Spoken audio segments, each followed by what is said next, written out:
Hello, I'm Kochanski, Wilderness Living Skills instructor, specializing in the northern forests. The situation here is that we like to lay our hands on pertinent, concise information. And what I have here is a small library of booklets. These were meant as a course manual for a 2 or 3 day course.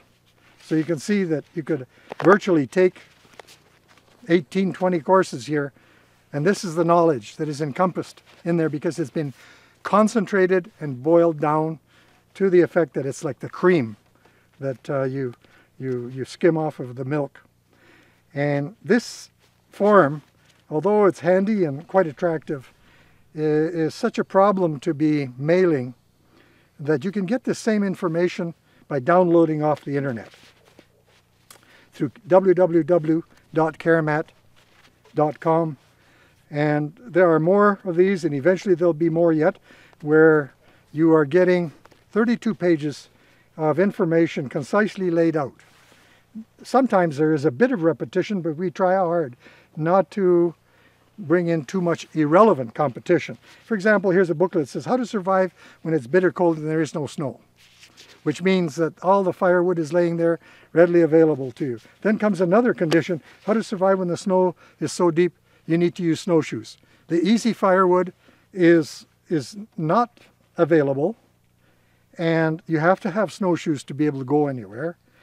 And you can also use that snow to build very cozy shelters if you know how, for example. So there's a different environment, a very same place, but it's changed because the snow is so deep.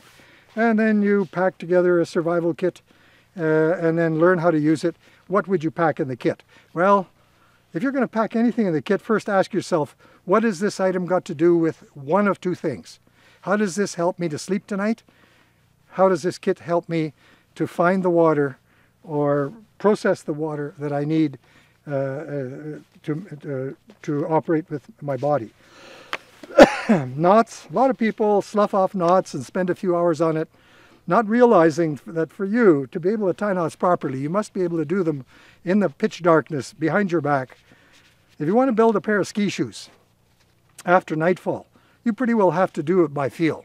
If you don't know how to tie a knot without using your eyes, you don't really know your knot, for example. And then on top of that, you might really want to know what are actually the very most important, practical, highly applicable knots, and on and on. So we have things on how to build the Inuit snow house, how to read the stars, usually for enjoyment and navigation. The 21 most edible plants generally you might find in our part of the country here, but if you live in Australia, you might be interested to know what that is. How to use a map, how to use a compass, how to steam bath, how to build cattail dolls, how to deal with bears. Here is a booklet, 32 pages, on what you should know about bears. I would feel that maybe a book the size of Bushcraft should devote itself to bears, but there is probably an arm span of books you can access now just on bears because there was an explosion on bear information.